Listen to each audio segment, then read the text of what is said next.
বড় হাইলাইট করে নিচ্ছি। তো এই একটা কনসিলার দিয়ে কতগুলো কাজ করতেছি তোমরা দেখতেই পারতেছো। আরো কাজ করে তোমাদেরকে দেখাবো আরো কত কত কাজ করা যায়। এন্ড এইদিকে আমি আমার স্কিনটাকে আরেকটু কনসিলার দিয়ে ব্রাইট করে ফেললাম। স্টুডেন্ট কম্বের ভিতরে আরো একটা পেয়ে যাবে ফেস পাউডার। এটাও তোমরা তোমাদের শেড অনুযায়ী নিয়ে নিবে।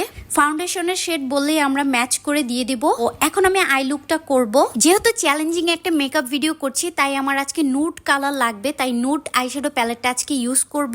আরেকদিন তোমাদেরকে এই কালারফুল আইশ্যাডো প্যালেটটা দিয়ে আই লুক করে দেখাবো।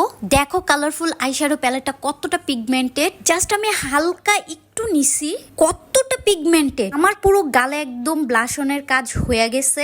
তো এই একটা আইশ্যাডো প্যালেট থাকলে তোমাদের আর কিছু লাগবে না। আর হ্যাঁ, তোমরা কে কোন জেলা থেকে আমাকে দেখছো কমেন্ট করে জানাবে। স্টুডেন্ট আপুদের কথা চিন্তা করে একদমই লো বাজেটের মধ্যে এই মেকআপ কম্বোটা করেছি, যাতে করে তোমরা সবাই নিয়ে নিতে পারো। তো আই লুকটা করার জন্য আমার এই কালারটা লাগবে। আর হ্যাঁ,